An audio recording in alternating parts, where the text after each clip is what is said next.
इसमें how many heads of income are there? 5. कौन कौन से? Salary, house property, PGBP, capital gain और other sources. Income is income that has to be tax. इन किस घर में जाके टैक्स होगा ये निकालना बहुत जरूरी है. तो सैलरी के घर में जाके कब टैक्सेबल होगा? Where there exist a relationship of employer and employ. House property में अगर आप बिल्डिंग किराए पे देते हैं, पीजीबीपी में अगर आप स्टॉक इन ट्रेड बेचते हैं, और कैपिटल गेन में जब आप एसेट बेचते हैं. और अगर कोई इनकम पहले 4 में नहीं जाएगी तो वो कहां जाएगी? Other sources. ठीक. घर के अगर अंदर जाएंगे तो घर के स्पेसिफिक खर्चे माइनस होंगे. सैलरी में सैलरी का, हाउस प्रॉपर्टी में हाउस प्रॉपर्टी का, पीजीबीपी में पीजीबीपी का, कैपिटल गेन में कैपिटल गेन का, अदर सोर्सेस में अदर सोर्सेस का. अब every income is not taxable and there also सभी खर्चे का भी रिडक्शन मिले ये जरूरी नहीं है. ये तो सेक्शन में देखना पड़ेगा. सेक्शन कौन सा है सैलरी का बताएंगे आप? 15 to 17 हाउस प्रॉपर्टी का, 22 से 27 पीजीबीपी का, 28 to 44 डी कैपिटल गेन का, 45 से 55 ए अदर सोर्सेस का, 56 to 59. Nature of income.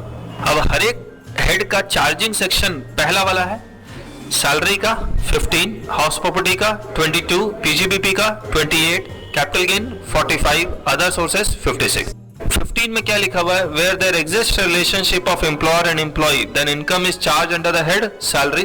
House property में एनुअल वैल्यू ऑफ बिल्डिंग, बाकी और भी बहुत सारे कुछ लिखा हुआ है. एनुअल वैल्यू ऑफ बिल्डिंग और land appurtenant thereto of which assessee is the owner not occupying the building for his own business. और पीजीबीपी में profit on sale of trade, stock and trade. Capital gain profit on transfer of capital asset. Other sources में if income is not charge under the first 4 head then it is charge under the head other sources. Now salary की income कब taxable होती है? In which year income is recognised to tax. यानी कि taxable event क्या है salary में? Due और receipt whichever matures earlier. House property में मैंने आपको बताया था this is the only head where notional income is tax. Rent को टैक्स नहीं किया गया. किसको टैक्स किया गया? एनुअल वैल्यू को. एनुअल वैल्यू जब भी निकलेगा 12 महीने का निकलेगा. लेकिन अगर during the year property purchase की गई है तो उससे कम का निकलेगा. और कोई तरीका नहीं है. पीजीबीपी में इनकम कब रिकॉग्नाइज करेंगे? As per the method of accounting followed by the assessee. अगर मर्केंटाइल सिस्टम फॉलो कर रहा है तो मर्केंटाइल सिस्टम पे, कैश सिस्टम फॉलो कर रहा है तो कैश सिस्टम पे. कैपिटल गेन की इनकम किस ईयर में टैक्सेबल होगी? जिस ईयर में ट्रांसफर हुआ है, पैसा मिले या ना मिले. और अदर सोर्सेस में कब टैक्सेबिलिटी आएगी? As per the method of accounting followed by the assessee. वही जो पीजीबीपी का. अब सैलरी में सैलरी का खर्चा माइनस होगा. तो nature of expenses only specified expenses are allowed as reduction which are only 2 professional tax and entertainment allowance. और मैक्सिमम अगर सैलरी में देखो तो इनकम सैलरी इनकम एग्जम्प्ट है. चाहे चारे की हो, ग्रेचुटी हो, पेंशन हो, लीव सैलरी हो, प्रोविडेंट फंड हो, ट्रांसपोर्ट अलाउंस हो, चिल्ड्रन एजुकेशन अलाउंस हो, कन्वेंस अलाउंस हो, हेल्पर अलाउंस हो, एकेडमिक अलाउंस हो, रिसर्च एंड डेवलपमेंट अलाउंस हो, यूनिफॉर्म अलाउंस हो. ये सब क्या है? एग्जम्पशन है. तो खर्चे नहीं कह रहा है ये क्या दे रहा है? एग्जम्पशन दे रहा है. हाउस प्रॉपर्टी में सिर्फ 3 ही खर्चे माइनस होते हैं. म्युनिसिपल टैक्स, स्टैंडर्ड डिडक्शन और इंटरेस्ट ऑन बोरोड कैपिटल पढ़ते हैं. Only specified expenses are allowed as reduction which are only 3. Municipal tax, standard deduction and interest on borrowed capital. Municipal tax का reduction paid basis पे, standard deduction 30% of NAV खर्चा करो या ना करो, interest on borrowed capital accrual basis पे, और limit to meet भी है. पीजीबीपी में बहुत सारे खर्चे हैं. तो expenditure incurred for the purpose of business and profession is allowed as deduction.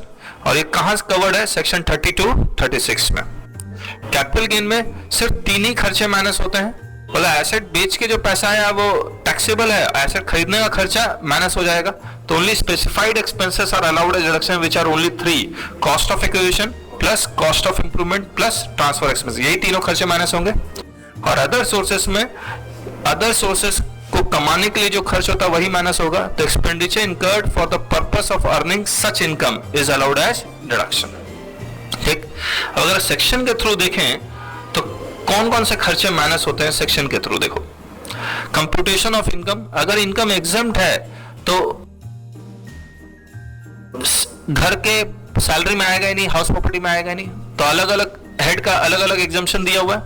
तो exempted income specified under section 10 do not form part of total income. अब सैलरी कैसे कैलकुलेट करेंगे? 17 माइनस 16।